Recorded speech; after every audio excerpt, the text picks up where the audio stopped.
Pada video kali ini saya akan memberikan soal induksi magnet yang sangat menarik. Nah, ini ada kawat berbentuk bujur sangkar berarus 2 ampere. Nah, ini pusatnya ya. Kemudian ada titik P berjarak 40 cm dari pusat bujur sangkar tersebut. Nah, yang ditanyakan berapakah induksi magnet di titik P. Sebelum mengerjakan soal, saya beri dasar teori dulu ya.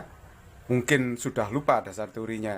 Nah, ini kalau ada kawat panjangnya terbatas, misalnya kawat KL berarus I, maka jika ada titik P yang berjarak A kecil dari kawat tersebut, maka di titik P itu ada induksi magnet sebesar μ0I per 4πA dikalikan cos alfa plus cos beta. Jadi alfa dan beta itu adalah sudut cepitan yang ditarik dari ujung-ujung kawat ke titik P yang ditanyakan induksinya.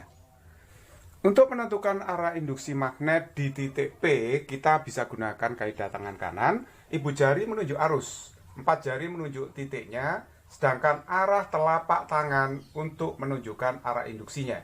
Jadi arah telapak tangan saya atau arah forehand saya itu arahnya adalah masuk bidang gambar tegak lurus. Simbolnya adalah cross.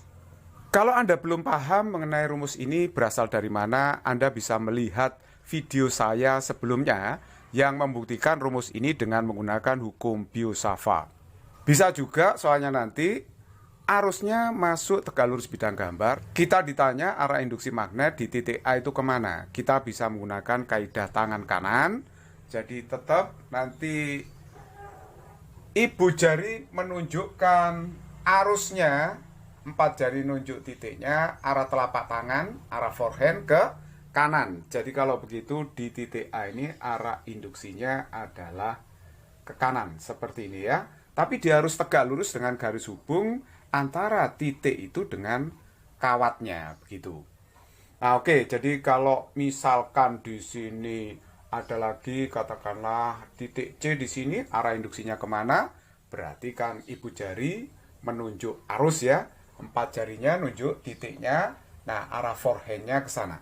Jadi kalau begitu arah induksinya kalau kita gambar seperti ini, dia itu harus tegak lurus dengan garis hubung antara titik dengan kawatnya. Bisa juga arusnya nanti dot. Nah, kalau dot misalkan di sini ada titik A, arah induksinya kemana? Kita juga bisa tentukan dengan kaidah tangan kanan. Jadi ibu jari ini menunjuk keluar, 4 jarinya nunjuk titiknya. Jadi arah telapak tangan ke atas. Jadi kalau begitu induksinya adalah seperti ini, arahnya ke atas, tegak lurus dengan garis hubungnya. Jadi harus selalu tegak lurus dengan garis hubung. Nah, kalau sudah mengerti dasar teorinya, sudah ingat dasar teorinya, mari sekarang kita menyelesaikan soal ini. Nah, pertama kali saya harus membagi kawat ini menjadi 4 segmen kawat, yaitu segmen kawat KL, LM, MN, dan NK. Panjang kawat ini semua sama, yaitu 60 cm karena ini berbentuk bujur sangkar. Nah, sedangkan titik P itu persis di atas pusat dari bujur sangkar berjarak 40 cm. Nah, sekarang kita tarik garis lurus dari titik P ke masing-masing pojok dari bujur sangkar itu. Maka setelah saya tarik garis lurus dari titik P ke masing-masing pojok bujur sangkar ini, terlihat bahwa titik P itu terletak di puncak piramid. Jadi ini mirip seperti piramida ya. Jadi P itu di titik puncaknya. Kita tahu di titik P itu ada induksi magnet yang disebabkan oleh kawat 1, kawat 2, kawat 3, dan kawat 4. Jadi ada 4 segmen kawat yang berarus yang menyebabkan induksi magnet di titik P. Nah, sekali lagi ini ada induksi magnet B1, B2, B3, B4 di titik P. B1 disebabkan segmen kawat 1, B2 oleh kawat 2, B3 oleh kawat yang ketiga, B4 oleh kawat yang keempat. Nah, kita tahu bahwa ini adalah bujur sangkar. Ini adalah suatu kasus yang simetris. Nah, kasus yang simetris berarti ini arusnya memang sama, 2 ampere. Terus kemudian sudut-sudut cepitannya ini sama semua. Nanti oleh sebab itu besarnya B1 dengan B2, B3, B4 itu pasti sama. Nah, sekarang kita hitung aja induksi magnet di titik P yang disebabkan oleh salah satu segmen kawat. Saya pilih segmen kawat yang kedua ya. Nah, ini segmen kawat yang kedua, kelihatannya lebih mudah pandangannya. Nah, sekarang perhatikan, kalau saya lihat dari sisi kanan,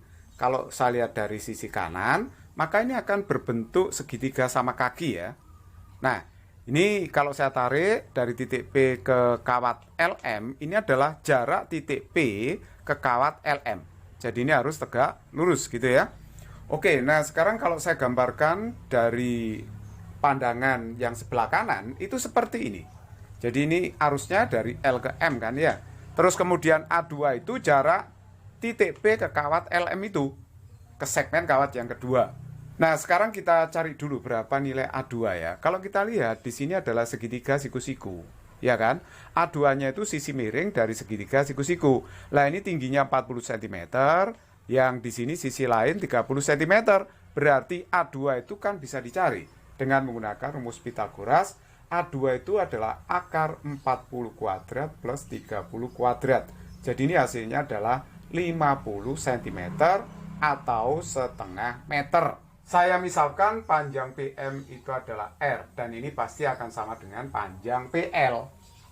Nah, R itu kita bisa cari karena yang ini juga R kan. Ini segitiga siku-siku. Siku-sikunya di sini, R-nya bisa kita cari karena panjang yang ini. Kalau ini 60 berarti ini 60 akar 2. Ini kan 60 akar 2 ya, berarti ini separuhnya.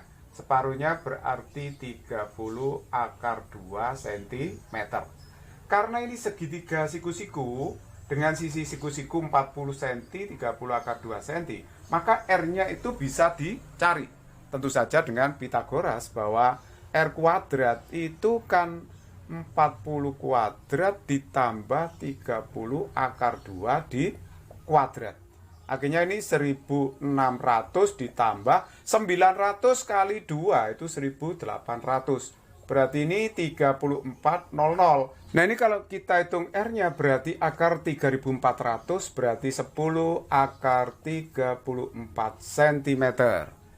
Nah sekarang kita bisa menghitung berapa nilai cos alfa, cos betanya. Cos alfa sama dengan cos beta itu sama dengan yaitu setengah LM, ya kan, setengah LM, ini separuhnya, dibagi dengan R. Setengah LM karena LM panjangnya 60, itu berarti 30 cm ya, 30 cm dibagi dengan 10 akar 34 cm.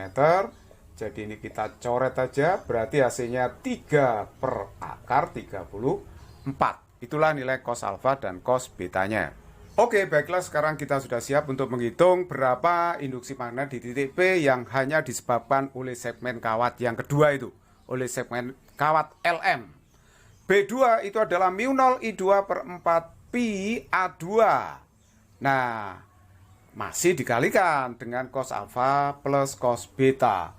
Jadi kalau begitu ini hasilnya adalah 4 pi kali 10 pangkat min 7, ini permeabilitas. Ini adalah permeabilitas magnet udara ya, atau ruang hampa. Nah, sedangkan I2-nya itu adalah 2 ampere ya, 2 ampere. Arusnya hanya satu yaitu 2 ampere. Terus kemudian 4 pi A2 itu adalah jarak titik P ke kawat LM segmen kawat 2, sudah kita hitung yaitu setengah meter. Nah, cos alfanya sudah kita hitung sama dengan cos beta. Jadi ini 3 per akar 34 ditambah 3 per akar 34. Saya taruh atas saja, berarti B2 itu sama dengan, kita lihat ini bisa dicoret ya, bisa dicoret. 2 dibagi setengah itu 4, jadi 4 kali 10 pangkat min 7. Nah, sedangkan yang ini 3 tambah 3 adalah 6, 6 per akar 34. Berarti ini hasilnya 24 per akar 34. Dikalikan dengan 10 pangkat min 7 Tesla. Nah inilah nilai induksi magnet di titik P yang disebabkan oleh segmen kawat 2. Nah sekarang baiklah kita menggambar arah vektor B1 sampai dengan B4 di titik P. Nah saya ingatkan lagi ya bahwa B1, B2, B3, B4 tadi sama besar. Nilainya adalah 24 per akar 34 kali 10 pangkat min 7 Tesla. Nah, untuk menjumlahkan atau meresultankan induksi magnet di titik P yang disebabkan oleh 4 segmen kawat, kita harus menentukan arah B1, B2, B3, dan B4 di titik P. Nah, perhatikan baik-baik di sini. Ini saya gambar ya. Bentuk 2 dimensinya seperti ini. Ini kan gambar 3 dimensi. Saya alihkan ke gambar 2 dimensi. Perhatikan harusnya untuk kawat yang ini harusnya menuju kita dot. Nah, sedangkan kawat segmen yang kedua itu harusnya menjauhi kita, yaitu cross. Kalau digambar 2 dimensi seperti ini ya. Nah, sedangkan arah induksi magnet kalau kita cek dengan kaidah tangan kanan untuk kawat B4, nah itu menyebabkan arah induksi magnet di titik P arahnya ke sana, dia tegak lurus dengan garis hubung titik P dengan K. Jadi tegak lurus seperti ini. Kalau kita cek dengan kaidah tangan kanan kan gini ya. Empat jarinya nunjuk titiknya arahnya ke sana, B4. Nah, sedangkan B2-nya itu arahnya ke situ. Kalau dicek dengan aturan tangan kanan, B2 itu disebabkan oleh segmen kawat yang kedua. Nah, sekarang sudut-sudutnya ini saya sebut theta, ini theta ya. Yang ini gamma, itu gamma. Sama ini sudutnya. Nah, untuk induksi magnet yang disebabkan oleh segmen kawat 1 dan 3, perhatikan ya. Arahnya ini perhatikan. Nah, ini dilihat dari samping kanan. Kalau saya lihat dari samping kanan, untuk kawat 1 itu berarti arusnya menuju kita, dot. Perhatikan dilihat dari samping kanan ya. Nah, sedangkan pada titik M itu arahnya menjauh arusnya. Jadi cross gitu ya. Nah, kalau kita cek dengan kaidah tangan kanan, tentu saja B1 arahnya ke sana ya. Lihat, ibu jari menunjuk arus, kemudian 4 jarinya nunjuk titik P, kemudian arah induksinya adalah ke sana. Tapi dia harus tegak lurus dengan garis hubungnya. Nah, B3 pasti ke situ kalau dicek dengan kaidah tangan kanan, dia juga tegak lurus dengan garis hubungnya. Ini sama, sudutnya theta juga sih. Sama seperti ini, karena ini kasus simetris. Sekali lagi, ini bentuknya adalah bujur sangkar. Ini kasus simetris. Nah, sekarang kita tinggal menghitung nilai dari cos gamanya. Kenapa kita hitung cos gamanya? Karena berpengaruh terhadap komponen B4, B2, B1, B3 yang ke arah Y, gitu ya. Nilai dari cos gamma itu adalah cos 90 derajat min theta. Perhatikan ya, di sini ini sudutnya 90. Jadi gamma itu adalah 90 min theta. Nah, ini sama aja dengan sin theta. Nah, sin theta itu berapa? Sin theta itu berarti depan dibagi miring. Jadi 30 dibagi dengan 50. Jadi kalau begitu nilai cos gamma di sini adalah 0,6. Untuk mencari resultan induksi magnet di titik B ya, kita tinggal menjumlahkan secara vektor. Kalau kita pakai vektor analitis, maka B2, B4 kita uraikan ke arah sumbu X, berarti uraian yang ke arah sumbu X negatif B4 sin gamma. Ini B2 sin gamma kan ya. Tapi B2 dengan B4 itu sama. Jadi jumlah vektor yang ke arah X itu saling meniadakan. Nah, begitu juga di sini B1, B3 sama. Nanti di sini ada B1 sin gamma, ini B3 sin gamma. Nah, ini juga saling menghilangkan. Berarti resultan induksi magnet di titik P itu adalah semua komponen B1, B2, B3, B4 yang mengarah ke sumbu Y. Jadi kalau begitu, B di P itu adalah B4 cos gamma plus B2 cos gamma plus B1 cos gamma ditambah dengan B3 cos gamma. Nah, seperti itu. Nah, karena besarnya B1, B3, B4 sama dengan B2, berarti kalau begitu B di P itu B4 diganti B2, B2 cos gamma, ya kan? Ditambah B2 cos gamma, ditambah lagi B1 diganti B2, B2 cos gamma, ditambah lagi dengan ini, B3 diganti B2, B2 cos gamma. Sehingga ini hasilnya adalah 4 kali B2 cos gamma. Sekarang kita tinggal memasukkan nilai B2-nya tadi. B2-nya tadi adalah 24 per akar 34, gitu kan ya. Dikalikan 10 pangkat min 7, cos gamma itu nilainya 0,6. Nah, ini kalau dihitung hasilnya adalah 9,9, 10 pangkat min 7 Tesla. Nah, inilah Nilai induksi magnet di titik B yang terletak pada jarak 40 cm di atas pusat bujur sangkar yang berarus 2 ampere.